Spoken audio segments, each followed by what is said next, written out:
ஓம்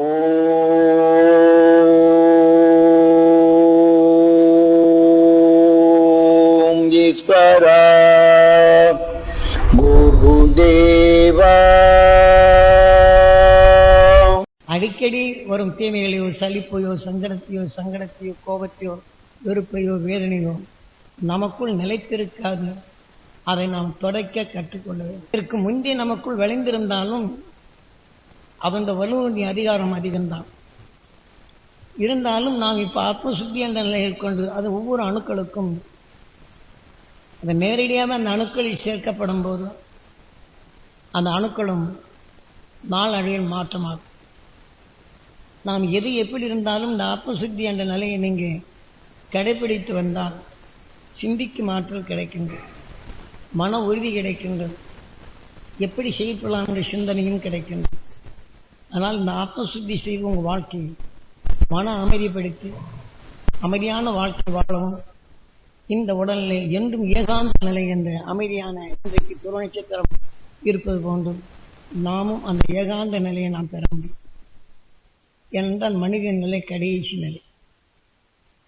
நாம் விநாயகர் தத்துவத்தில் கூறப்படுகின்றது, என்று ஆதி மூலம் என்ற உயிர் பல கோடி உடல்களில் தீமையிலிருந்து விடுபட வேண்டும் என்ற வினைக்கு சேர்த்து கொண்ட வினைக்கு நாயகனாக தீமையிலிருந்து விடுபடும் மனித உடலை உருவாக்கியது விநாயகா. இதையெல்லாம் உருவாக்கியது இந்த கணங்களுக்கெல்லாம் ஈசா கணேசா என்று உயிரை மறிக்கும்படி செய்கின்றன. ஆனாலும் இன்று மனிதனான நம் உடல் நஞ்சை மலமாக மாற்றிய பெண்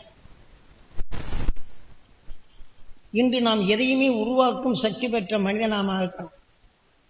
பல லட்சம் ஆண்டுகளுக்கு முன்னாடி கூறியது அவசியம் என்று நாம் விநாயகர் தத்துவத்தில் என்று ஆதி மூலம் என்ற உயிர் நாம் நுகர்ந்த உணர்வு சிவமாகி, அந்த உணர்வு இயக்கம் வினையாகி, வினைக்கு நாயகனாக வாழ்க்கையாகி, அதன் உணர்வின் தன்மை உடல்களை மாற்றி இன்று மனிதனாக உருவாக்கி, அந்த வினைக்கு நாயகனாக நமது உடல் நஞ்சை மலமாக மாற்றுவதும் நஞ்சினை மாற்றிடும் திறன் பெற்ற இத்தகைய பல கோடி உடல்களை சேர்த்துக் கொண்ட வினைக்கு நாயகனாக இன்று நம்மை மனிதனாக உருவாக்கி, ஆனால்தான் இந்த மனிதன் சூரியனுக்கு அதன் வரக்கூடிய ஒவ்வொன்றும் சந்தர்ப்பத்தால் ஏற்படும் நிலையில் தான் உருமாற்றங்கள், உணர்வு மாற்றம், செடிகள் மாற்றம், கொடிகள் மாற்றம்.